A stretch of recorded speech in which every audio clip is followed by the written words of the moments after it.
Ra iso ra payu iki nang. Akun dengkulmu melacat. Apik aku karo kowe. Kok kon basa apik akun dengkulmu melacat. Oh, wong bentuke kaya pring petung ngene kok. Kowe sing ngajani Kakang Ati kon ninggal aku. Oh, ora. Yakin aku ora ngajani. Angkeme ngece aku. Wah, wong bentuke kaya pring petung ngene kok. Kowe sing ngajani Kakang Ati kon ninggal aku. Oh, ora. Yakin aku ora ngajani. Angkeme ngece aku. Kejem tenan iki. Potol. Ponokawan nang anggere mengko ngajani Kakang Ati titenono. Kokonangan aku tak sepatani kabeh ora iso tetembangan. Aduh. Wah, ora iso ra payu iki nang. Titenono wis kono nusula gareng karo Petruk. Aku sing tak curigai kowe sing tersangkane. Tunggu pembalasanku. Kirei ngece kowe ya. Gumana. Ndara Suwandak niki kagungan putra kowe kok aneh-aneh sing siji Bu Agus Rajaman sing siji kaya ngene. Kowe sing ngajani soale aku ngerti sipate wong matane kira ki. Lho Semar Endo masalah lunga sithik. Mboten nggih, sumpah mboten. Mripat wira kompak kok. Apa meneh atimu kon kompak karo cangkemmu. Nek nganti ngajari Kakang Ati ninggal aku titenono wak cokot. Waduh. Mboten. Sapa sing ngajani? Sing bisik-bisik wau Petruk. Ana kowe minggat Petruk kon maju.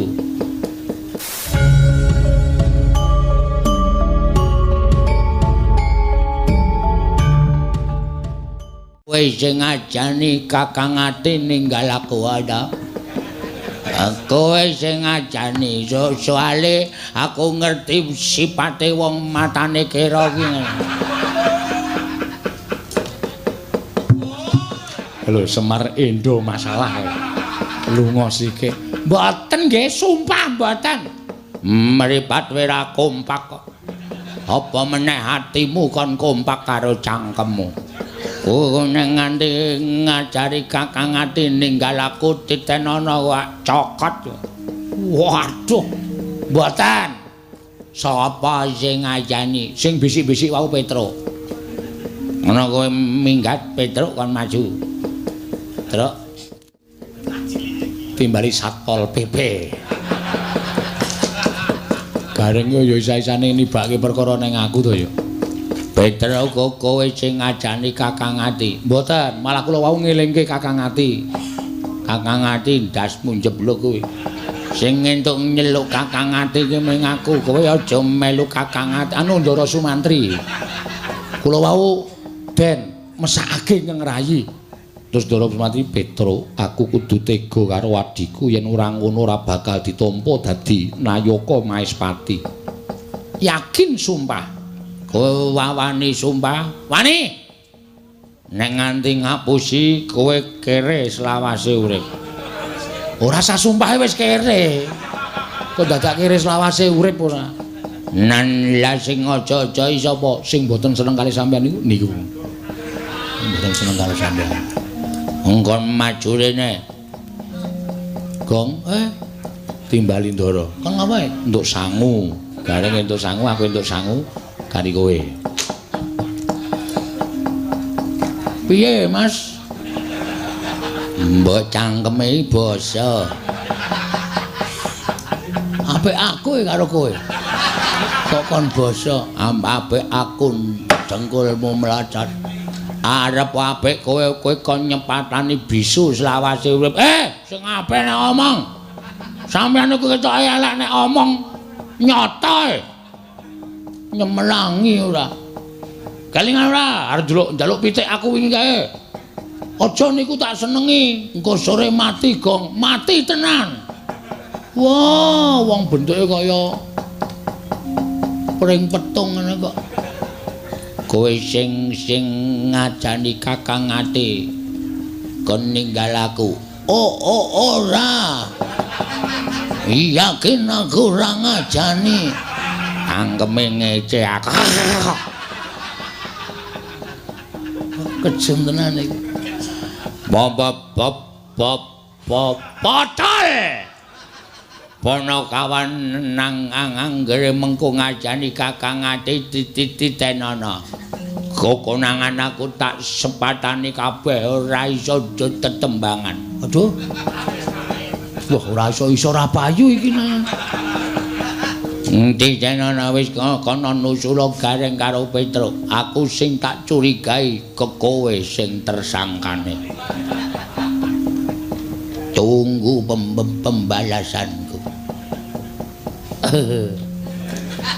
Kirei ngece kowe ya. Gumun Ndara Suwandak niki kagungan putra kowe kok aneh-aneh sing siji bagus ora jaman sing siji kaya ngene. Aneh kowe ya wis pesti kok. Ora ngrasani aku ndandang kono kowe minggat kono aku tak nusul Kakang Ati nggih. Kok anggere akon Kakang Ati. Wis candak sejuluke cek mati dening aku kowe. Ampuh to ndasku. Tak kira watu cengelmu kowe. Kuwi mlenthung ki. Ana wong nonton disaut dikeprokke. Nyatane ratune semaput to. Mapun-maput ora. Genti kowe, Gong. Mati aku. Aduh, mati. Aja mlayu. Waduh. Oh iya. Wela, andang lemu. Iki adine. Wah, tak kira nek andang lemu. Adine nolo gareng kaya. Modiar. Ngene iki cah ampuh ora mengendha-endha. Kakangmu mau sing cilik mau endha-endha. Aku sing ora endha, wong gedhen awak. Modiar. Iya. Hoi. Edian Gagong mempeng tani. Terus le, wah aku seneng delok kowe. Modiar. Wait, ayo. What? Loh, ndobel ya men. Tenang Gong, tenang piye wis rada mumet e. Mas ya.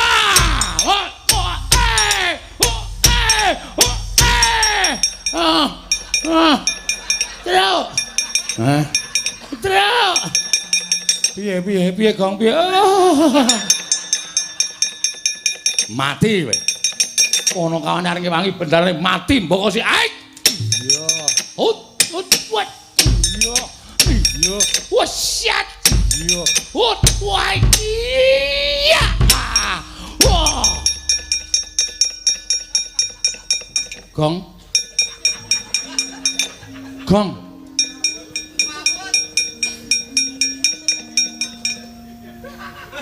Gong ora ambegan. Gong. Mau nek ora kuat awake iki rasa gelut to, Le. Kowe kenapa, Gong? Kok ora ambegan? Tak juga kesegaya, Gong. Heeh. Oh. Ngelih to, men. Perang karo madang iki mumet to. Ning karo tangi, karo tangi. Wedan glenen tenan oke tenan.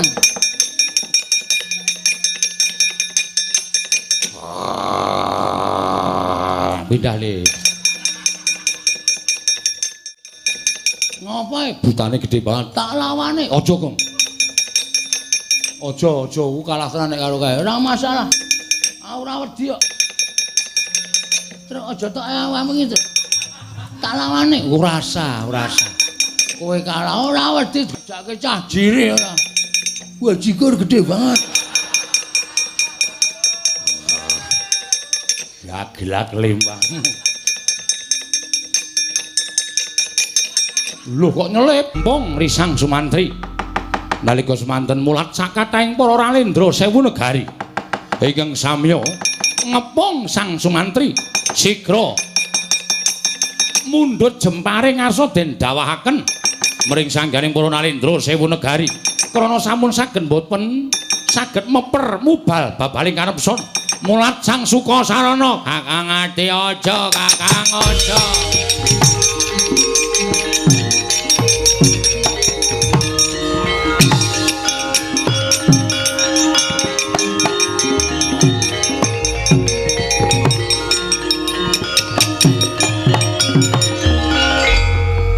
Aku ora wis omong to, Kang. Ora ngeluruk tanpa bala memenang tanpa ngasorake iki aja nganggo pusaka nek kowe ngetokke jejem-jem. Nganggere kleru lak bandem ngrikil. Jemparing engko kowe bakal mateni karo Ratu Sewu Negara. Adikku diadiku Sukasrana. Pun Kakang bingung kudu kepiye Yayi. Engko kowe ra wis tak kandhani to nek kowe bingung kowe mbatina aku. Lala kowe kok ora mbatin aku kok kowe arep nglimpekke aku meneh ya Kang. Ora Yayi ya mung pun Kakang lali. Arep ngopo Yayi?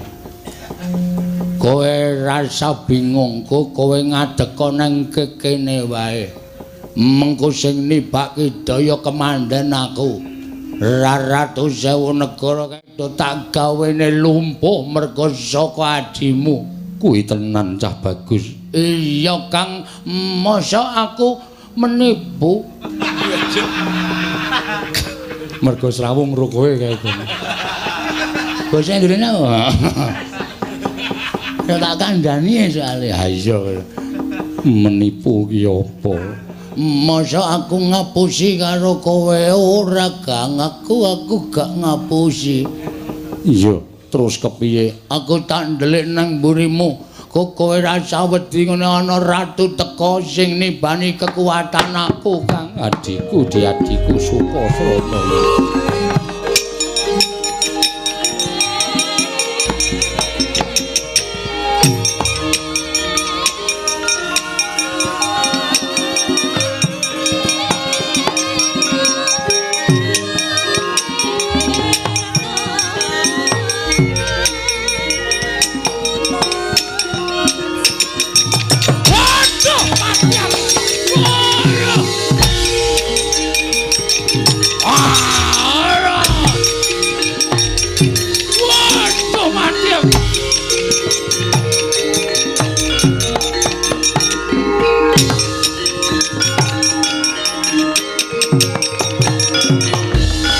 Waduh, mati aku iki dayane apa?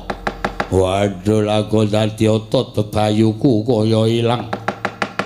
Ngobahke sikil wae ora iso iki kaya kena apa Kang. Waduh, mati aku. Mati aku laku dadi sikilku lumpuh kaya ngene iki piye mati tenan aku.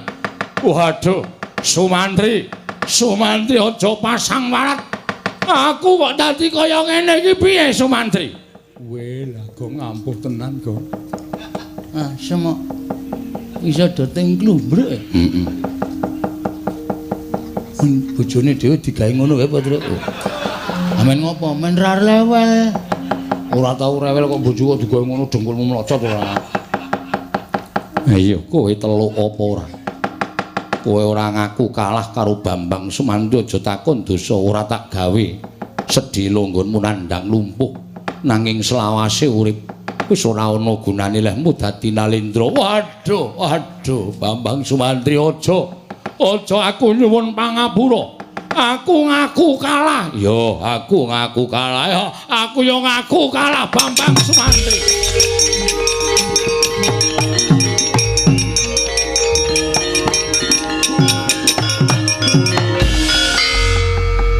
apa buktine lamun Prabu Darma Wisesa sak wadya balane ngaku kalah. Sepisan kula mboten badhe wantun kaliyan Raden Sumantri. Angka kalih kula ngaturaken tandha yektos menawi kula kawon. Inggih. Inggih Raden, kula ugi nandhang teluk kaliyan panjenengan. Kula ngaturaken putri Damas cacah 800. Mugi samangke kula aturi mboyong. Lan dados kukupanipun Raden Sumantri nggih Bambang Sumantri. Iso tak cekel kang dadi gunemamu Prabu Darma Wisesa.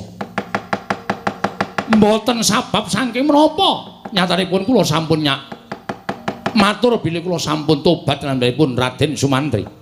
Yen pancen kowe wis nendang tobat sapirangan wadya balamu Ratu Sewu Negara kon lunga saka negara Margoda bali marang papane dhewe-dhewe. Dene pandhiganing Ratu Sewu Negara Prabu Darma Wisesa ndak kanthi sowan marang ngersaning Prabu Citrasena matura yen pancen kowe wis kalah karo Bambang Sumantri. Kanthi mengkono ana seksine Prabu Citrasena ngerti lamun Ratu Sewu Negara wis bisa dikalahake dening Bambang Sumantri. Iye kula nderek.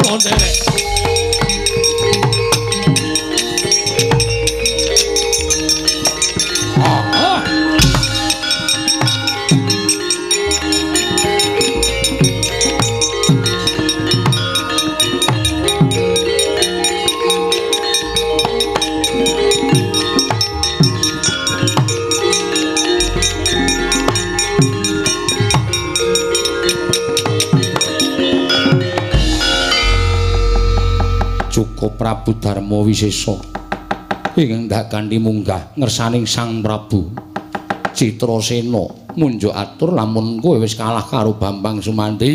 Iye ngestaken dawuh. Malah samangke kula ugi badhe nglarapaken pandheganing putri Damas cacah 800. Inggih menika pun kadang kula Yayi Dewi Darmawati samangke badhe ngirit putri Damas sedaya badhe suwita dan manut dhateng pangrehipun Sang Sumantri. Iya, Prabu Darma Wisesa. Ayo ndak kanthi munggah ning datur ya negara Magoda. Suwan Sang Prabu Citrasena. Monggo, Raden kula dherekaken monggo.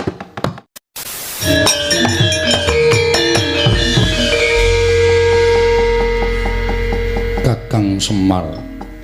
Kula Ndara. Pripun? Le sampeyan nglakoni tapa pepe enten alun-alun negari Maespati. Wiwit saka Jati Sarana sampeyan nggenipun kepengin suwita ngersanipun Sinuwun Prabu Sri Harjuna Sasra. Kula weruh saka kadohan sampeyan pun ditimbali kali Patih Maespati. Kula ajeng nyuwun dawuh. Pripun dipun tampi napa mboten Den Kakang Semar? Nalika semana aku tinimbalan dening Srinata ing Maespati Prabu Sri Harjuna Sasra bau nggih. Terus aku wis ngaturake apa kang dadi wigatine lan niatku nggone bakal suwita. Lan aku ngaturake marang kabisanku nggone olah kridaning ngayuda. Ngaturake marang kabisanku nggone wis sangu marang kasekten. Nanging Kanjeng Sinuwun Prabu Sri Harjuna Sasra bau tumuli paring kewajiban karo aku. Yen aku bisa nglakoni bakal tinampa minangka nayaka ing Maespati, nanging yen to gagal wigar aku bakal ditugel guluku ning negara Maespati. Kakang Semar. Kula rampun matur to Ndara. Suwita Nalendra menika mboten gampang. Wedaling atur sampeyan menika kudu nganggo ukara sing ditata, aja nganti nyocok penggalihe panjenengane. Sampeyan ngaturake bab kabisan olah kridaning ayuda ya kasekten sampeyan. Teng ngarepe ratu kok sampeyan pamer kasekten niku pripun? Mula ya ora aneh tumuli Sinuwun Prabu Sri Harjuna paring kewajiban karo sampeyan niku merga sampeyan wis pamer kabisan ngersaning Sinuwun Prabu Sri Harjuna. Aja kesusu. Mula Sabab atur sampeyan sing kados mengaten menika kala wau menika mangke manah pandakwanipun sinuwun Prabu Sri Harjuna. Panjenengan sinengguh wong sing seneng pamer, seneng kesusu selak dingerteni kabisan sampeyan. Apa-apa niku supaya dingerteni kabisane, kepinterane menika anut wanci, anut lelabuhan. Mboten kok terus pamer kula iso niki, kula iso kaya ngeten, kula iso kaya ngono. Nek urung dibuktekke sapa wonge sing ajeng percaya. Iya, Kakang Semar nggih. Terus pripun? Aku ki nek nyingkirake wadya 1000 negara ingkang ngepung negara ing Magoda. Nanging welinging Sri Harjuna Sasra bau sanata ing Maespati. Bebasane ngluruh tanpa bala, menang tanpa ngasorake. Bambang Sumantri kadhawan ngundurake wadya bala 1000 negara, nanging siji wae aja nganti ana ingkang dadi banten. Kakang Semar, wiwit saka kedaton nganti tekan kene, ndak olak-alik rasaku apa ana ing atase wong perang tanpa nganakake bebanten. Mongko utamaning wong perang mono petungane mung siji, mati, loro mukti. Sing mati ya bakal tekaning pati, sing mukti bakal menang jroning peperangan. Apa ya kelakon aku nyingkirake wadyabala 1000 negara mongko tanpa memateni siji wae. Iku ingkang dak petung abot Kakang Semar. Ala niku ketoke ming seklimah ngendikaning sinuwun Prabu Sri Harjuna Sasra bau ning nek tumrap sampeyan sing ajiwa satriya niku angel digayuh. Ngluruk tanpa bala, menang tanpa ngasorake. Niku tembung ketoke ming sepele nek dilakoni pancen angel. Ngono. Padha karo jajan ora mbayar ya, Tru. Nembung tanpa ngucapke menune. Oh. Mangan tanpa sendok, rampung tanpa mbayar kuwi ya angel. Kuwi jenenge utang. Ha iya. Bener kok.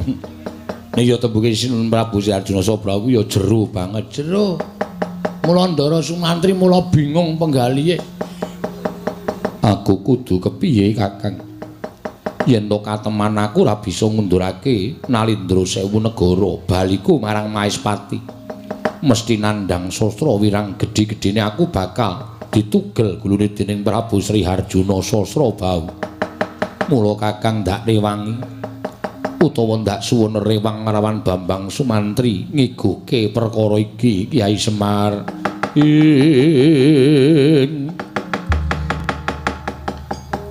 Semarika den prayitna semuri reseka balik. Ditiyane kandayane.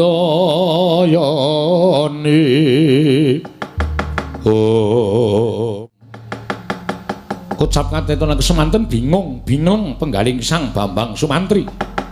Nalika semanten tampi dawuhipun Sang Prabu Sri Harjuna Sasra kinen ngundurake Nalindra 1000 negara ing ngepung negaring Magoda. Parandening mangke jroning bingung kedadak ingkang niyup saking Dirgantara nenggih kadang tarunane Bambang Sumantri nenggih Bambang Sukasarana. Ya Bambang Sukasarana nalika semanten ingkang dipun tilar dening Bambang Sumantri wonten ing pertapan Jatisarana. Sumusul ingkang raka tumiyup saking Dirgantara kagiat kadrakasan Bambang Sumantri mulat ingkang rayi Bambang Sukasarana.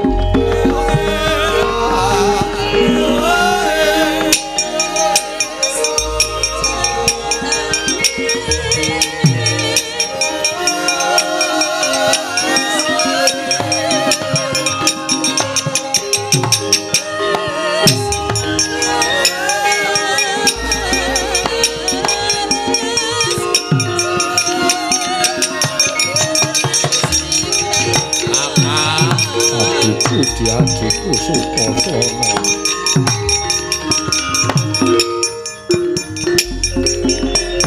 Kang Samar pamoring sukma sinukmaya. Sinukmaya winaya wing asepi sumimben telenging kalbu.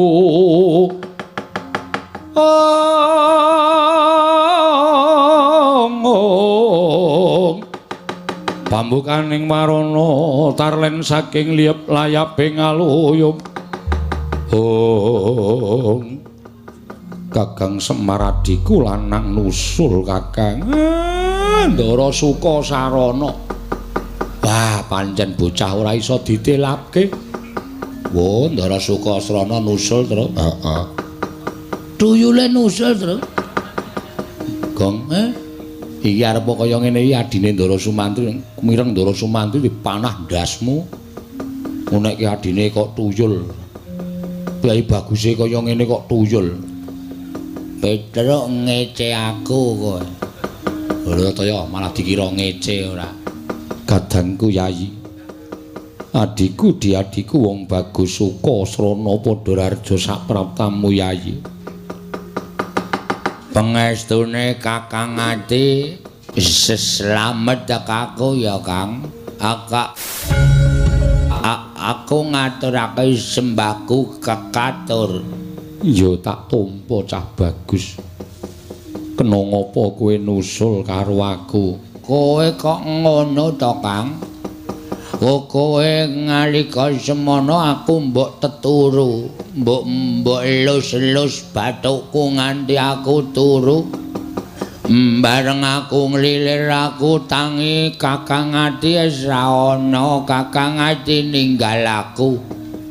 Aku takon bapa Suwandakeni jare Kakang Ati budal ning Mayospati arep suwita Prabu Sri Ndang Mulya Sri. Malah lagu. Sri Arjuna Sasrabau, Sri Arjuna Sasrabau. Mula aku terus nusul mrene Kakang Ati kowe ora tresna karo aku. Monggo aku tresna karo kowe lho Kakang Ati lakon dadi kowe ora sayang karo aku. Sukasrana aku tresna karo kowe Di. Ya mung aja nganti ngribeti lakune kadangmu. Mula kowe tumuli tak tinggal. Aku njaluk ngapura ya Sukasrana. Ora dadi ngopo Kang aku ki ora rembebeta kowe le suwita. Nek kowe isin duwe adhi aku engko tak ora ngetok Kang aku ora apa ning aku ora ado-ado karo kowe Kang aku ora iso nek kon adok karo Kakang Ati. Iya Yayi. Aku ora bakal ninggal kelawan si Adi. Temenanan ya, Kang. Iya. Ora apusi aku to, Kang. Ora cah bagus. Wong rupane kaya ngene kok tresnanto Kakangne luar biasa ya, Tru. Ah iya. Nusul mrene kok. Ah iya. Kakangne bagus kok adine kaya totok uwak kaya ngono. Sukasarana ya Kiswan. Ah iya. Kakangne Kakang Mantri iki baguse ora jamak kok. Adine letek kaya ngono. Ya men ning ampuh. Ya ampuh pil karo Ndara Sukasrana. Kowe kok katon sedih to Kang ora kaya biasane akeh ngendikane. Kowe apa ora ditampa lit dadi nayaka Maespati Kang? Ora perkara kuwi Sukasrana. La piye? Aku nampa dawuhing Prabu Sri Harjuna Sasrabau. Heeh.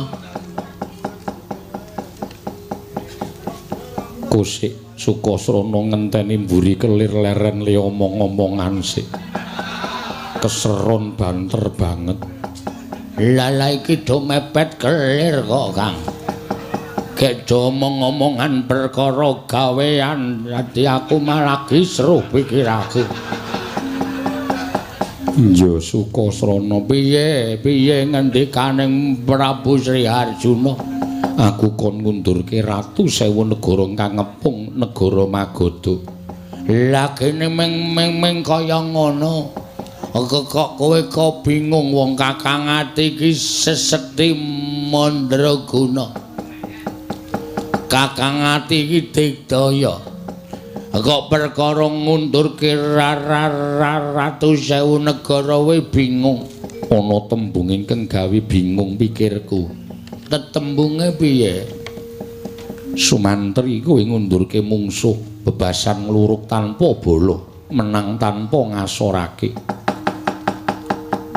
Mongko ora entuk gawe pepati ratu siji wae sewu negara kang tekaning pati. Kepiye nggonku bakal tumandang Sukasrana. Mula sok niki ngejak adine ya Kang. Iya. Lah aku kita jake ora tau arep ngridu uripmu Kang. Iya. Arep kaya ngene iki aku sithik akeh iso tetulung Kakang Ati. Iya Sukasrana. Wis saiki kowe mangkat to. Mangkat nendi? Magadana. Aku ketemu Ratu Sewu Negara. Lah iya.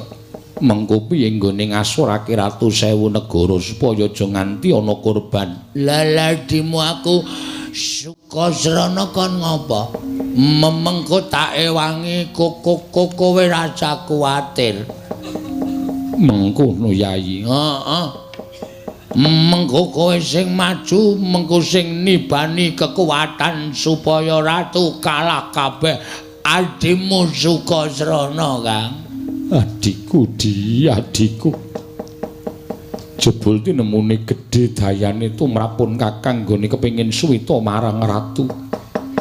Nanging maneh aku ora bisa nganti si Adi suwita marang Praja Maespati merga raganing si Adi ingkang sarwa kujiwa. Aku ora apa-apa, Kang. Aku kira apa-apa. Kowe dadi nayaka, aku mung dadi wong lumrah ngene iki aku ora masalah kok, Kang. Sing penting kakangku iso dadi nayaka Maespati. Aku nyawang sampeyan mukti wae aku wis seneng kok, Kang. Memelas ya, Gong. Ora ana lho buta apike kaya ngene. Kakangne pengen dadi nayaka Maespati, dheweke ora iso dadi nayaka Maespati ming cukup nyawang rasane wis seneng, ning ming siji syaraté aja nganti ditinggal. Aku aja tak tinggal ya. Ora. Pokoke aku karo kowe, Tru. Pokoke kowe rekoso aku mukti. Lho. Aku jenenge ora sebaya muti sebaya mati. Ngusak wenake dhewe yen ngono aku tak mangket ning Magoda. Aku ngawat-awati kowe saka Ndirgantara ya, Kang. Engko nek ana apa-apa mbatina aku teka wis aku teka Kang ngewangi kowe. Iya Sukasrana adikku cah bagus.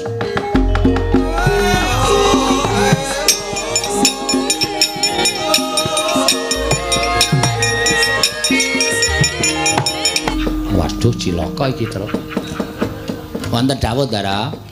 Engko kowe sing ngajani Kakang Ati ninggal aku ada. Kowe sing ngajani soale aku ngerti sipate wong matane kira iki.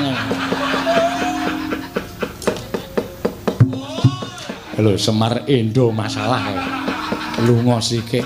Mboten nggih, sumpah mboten. Mripat wira kompak kok. Apa meneh atimu kon kompak karo cangkemmu.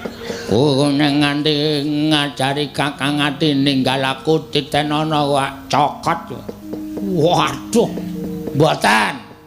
Sapa sing ngajani? Sing bisik-bisik wau Petruk. Ngono kowe minggat Petruk kon maju. Terus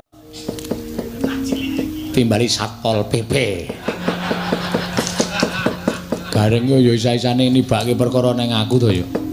Peter kowe sing ngajani Kakang Ati. Mboten, malah kula wau ngelingke Kakang Ati. Kakang Ati ndasmu njebluk kuwi. Sing entuk nyeluk Kakang Ati ki mung aku. Kowe aja melu Kakang Ati. Anu Ndara Sumantri. Kula wau den mesakake ngrayi. Terus Ndara Sumantri, Petro, aku kudu tega karo adhiku yen ora ngono ora bakal ditampa dadi nayaka Maespati. Yakin sumpah. Kowe wani sumpah? Wani. nek nganti ngapusi kowe kere selawase urip. Ora sah sumpahe wis kere. Kok dadak kere selawase urip ora. Nan la sing aja-aja sapa sing mboten seneng kali sampean niku. Mboten seneng kali sampean. Engkon maju rene. Gong, timbali ndara. Kan ngapae? Entuk sangu. Gareng entuk sangu, aku entuk sangu kari kowe. Piye, Mas? Mbok cangkeme basa. Apik aku karo kowe. Kok kon basa, apik aku dengkulmu melacat. Arep apik kowe kon nyepatani bisu selawase urip. Sing apik nek omong. Sampeyan iku ketoke elek nek omong nyata. Nyemelangi ora. Kalingan ora arep njaluk pitik aku wingi kae. Aja niku tak senengi, engko sore mati gong, mati tenan. Wah, wong bentuke kaya pring petung ngene kok. Kowe sing ngajani Kakang Ati kon ninggal aku. Ora. Yakin aku ora ngajani. Angkeme ngece aku. Kejem tenan iki. Potol. Ponokawan nang anggere mengko ngajani Kakang Ati titenono. Kokonangan aku tak sepatani kabeh ora iso tetembangan. Aduh. Wah ora iso rapayu iki nang. Titenono wis kono nusula gareng karo Petruk. Aku sing tak curigai kowe sing tersangkane. Tunggu pembalasanku. Kirei ngece kowe ya. Gumana. Ndara Suwandak niki kagungan putra kowe kok aneh-aneh sing siji bagus ra jaman sing siji kaya ngene. Ane kowe ya wis pesti kok.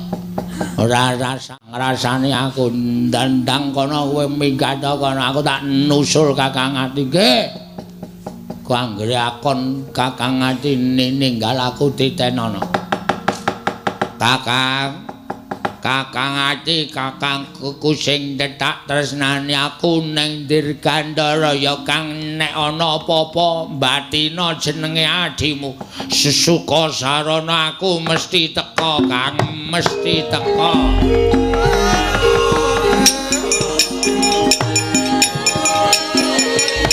Lindu bumi konjing kumaludha kuntur ketup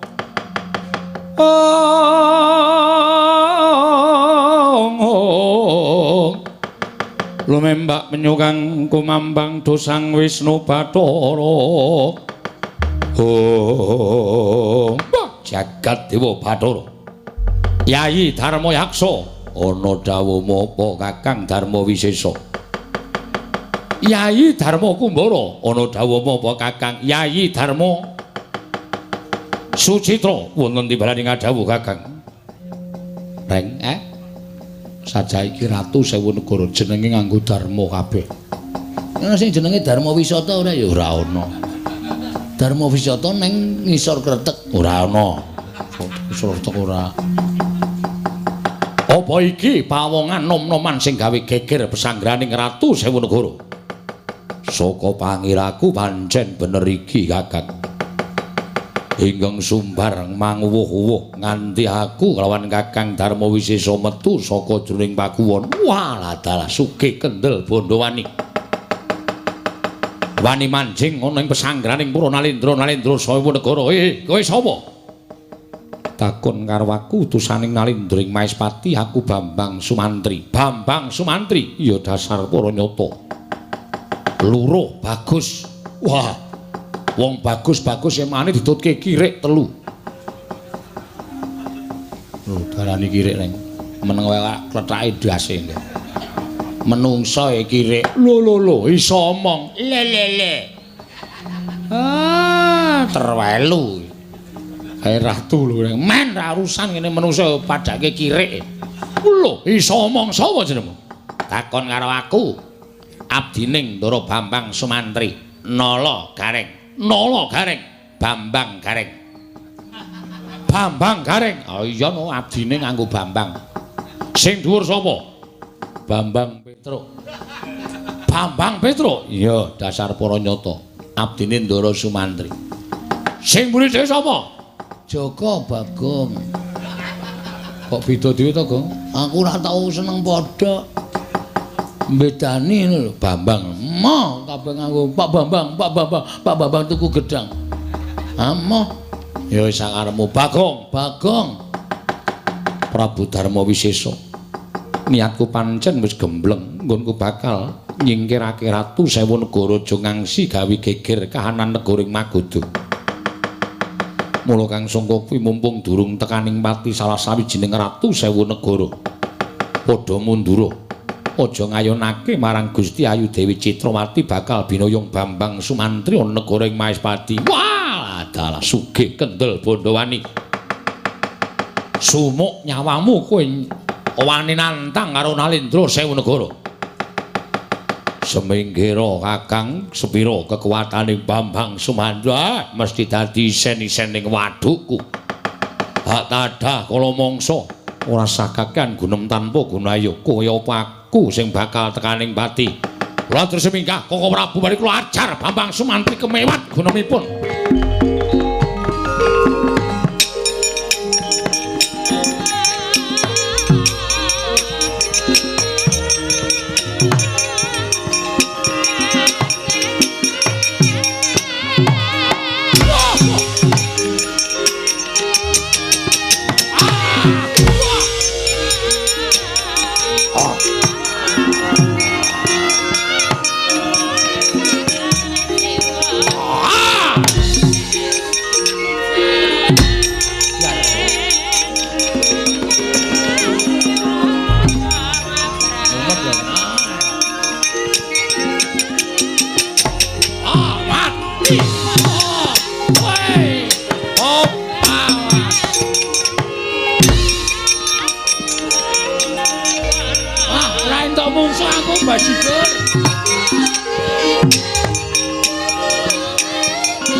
Saking ukae kok Den.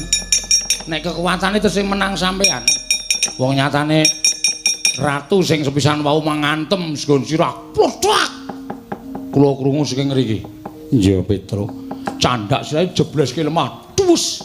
Semaput dadi royongan. Niku kekuwatane terus sing menang sampean. Ning perkara ukae. Amerika 1000 negara pirang-pirang kalah siji maju loro, kalah loro maju telu. Petro, Nun, mbok nek ngerti bendarane ngene iki diwangi. Ora mengkakean cangkem. niku nyeritake, wah aku ora butuh cerita. Sing dadi nyatane. Ora gelem nyambut gawe. Nanti Reng, lho aku ki abdi setiae. Tonton kekuatanku. Nek mati lho Reng, mati mbok wis.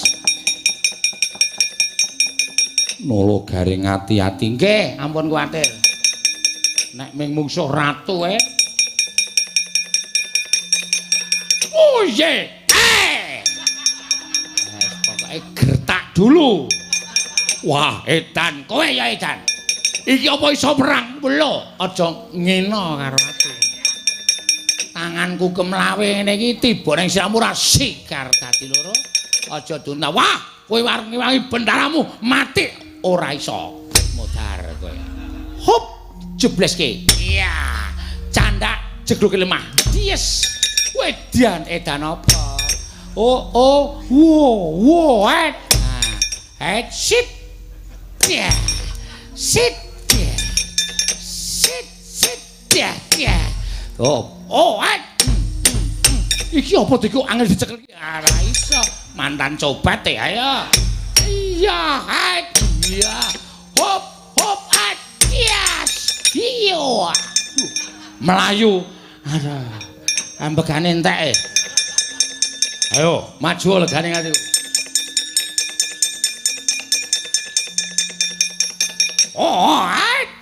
Ya.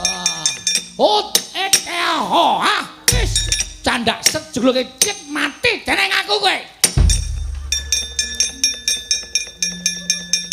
Ampuh to ndasku. Tak kira watu cengelmu kowe. Kuwi mlenthung ki. Ana wong nonton disaut dikeprukke. Nyatane ratune semaput to. Mapun ora. Genti kowe, Gong. Mati aku.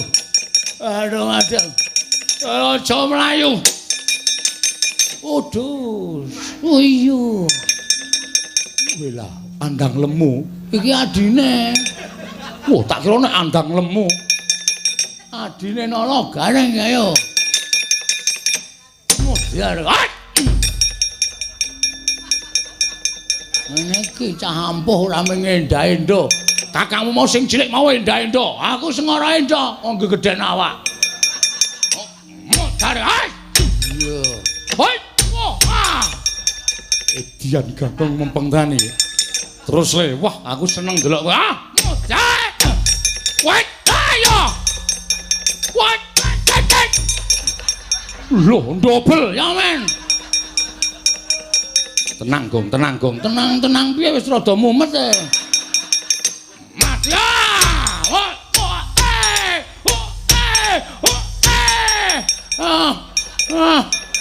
Truk. Truk. Piye Gong piye? Mati kowe. Ono kawan areng wangi bendare mati mbok si aik. Iya. What? Iya. Wah, shit. Iya. Wah, iya. Wah. Gong.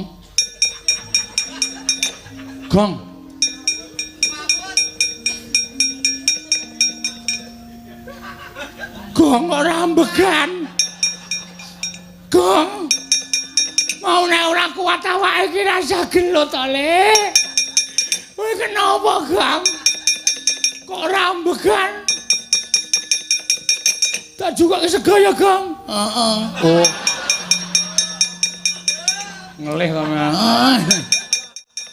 Perang karo madang ki mumet to. Ning karo tangi, karo tangi.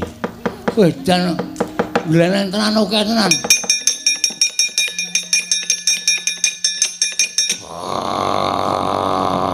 Pindah le. Ngapae butane gede banget. Tak lawane. Aja, Gong. Aja, ku kalah tenan nek karo kae. Ora masalah. Ora wedi kok. Terus aja tok awakmu iki. Tak lawane. Ora usah. Kowe kalah ora wedi dijake cah jire ora. Wah, jikur gede banget. Ya gelak lembang. Lho kok nyelip empung risang Sumantri. Nalika semanten mulat sakataing para ralendra 1000 negari. Ingkang samya ngepung Sang Sumantri sigra mundhut jemparing arsa den dawahaken mring sangganing para nalendra 1000 negari. Krana sampun saged boten saged meper mubal babaling karepson mulat Sang Sukasarana. Kakang ati aja, Kakang aja.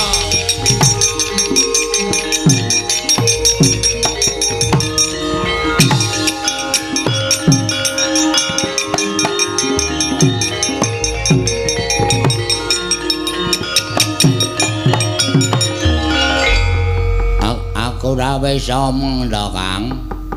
Ora ngeluruk tanpa bala memenang tanpa ngasorake iki aja nganggo pusaka nek kowe ngetokke jejem-jem.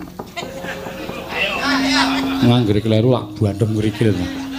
Jemparing engko kowe bakal mateni karo Ratu 1000 negara. Adikku diadiku Sukasrana. Pun Kakang bingung kudu kepiye Yayi.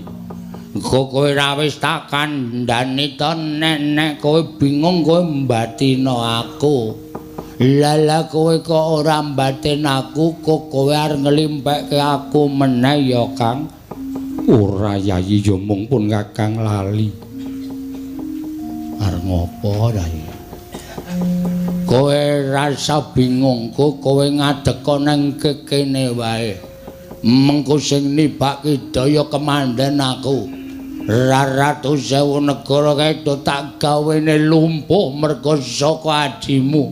Kuwi tenan cah bagus. Iya Kang, masa aku menipu?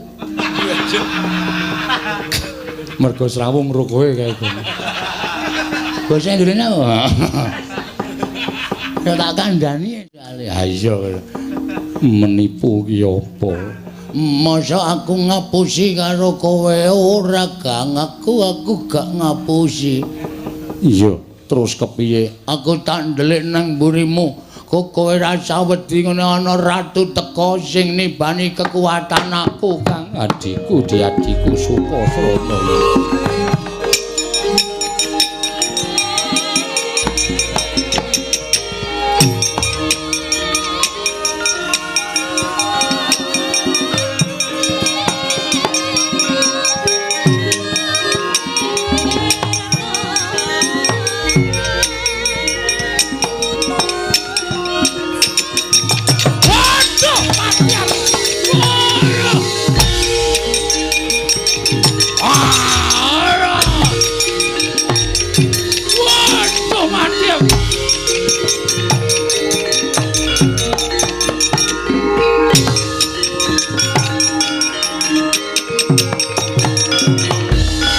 Waduh, mati aku iki dayane apa? Waduh, laku dadi otot bebayuku kaya ilang. Ngobahke sikil wae ora iso iki kaya kena apa Kang. Waduh, mati aku. Mati aku laku dadi sikilku lumpuh kaya ngene iki piye mati tenan aku. Waduh, Sumantri aja pasang warat. Aku kok dadi kaya ngene iki piye Sumantri? Weh, lah kok ngampuh tenan kok. Ah, semok iso doting klumbruk. Heeh. Bojone dhewe digawe ngono wae Patro. Amen ngopo? Men rar lewel. Ora tau rewel kok bojo kok digawe ngono dengkulmu mlocot ora. Ha iya, kowe teluk apa ora? Kowe ora ngaku kalah karo Bambang Sumantri aja takon dosa ora tak gawe sedhela nggonmu nandhang lumpuh nanging selawase urip wis ora ana gunane lehmu dadi nalendra. Waduh Bambang Sumantri aja aku nyuwun pangapura. Aku ngaku kalah. Yo aku ngaku kalah ya. Aku yo ngaku kalah Bambang Sumantri.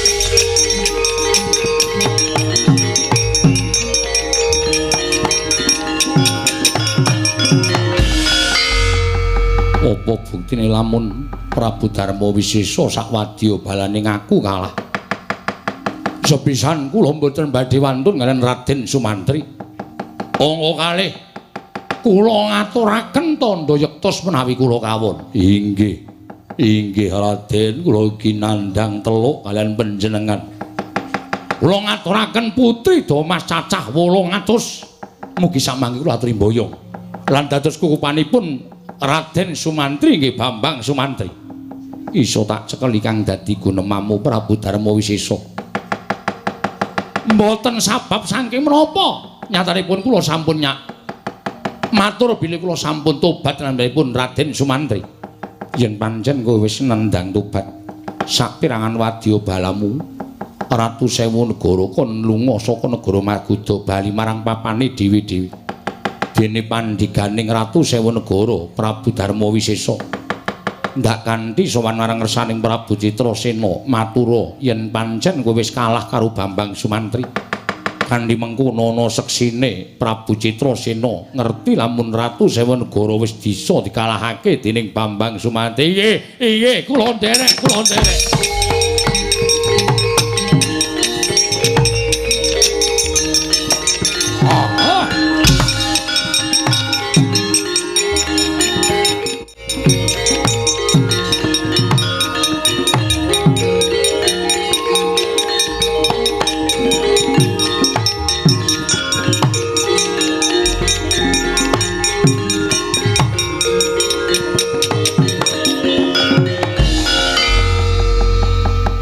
Prabu Darma Wisesa ingkang dak kanthi munggah ngersaning Sang Prabu Citrasena munjuk atur lamun kowe wis kalah karo Bambang Sumantri.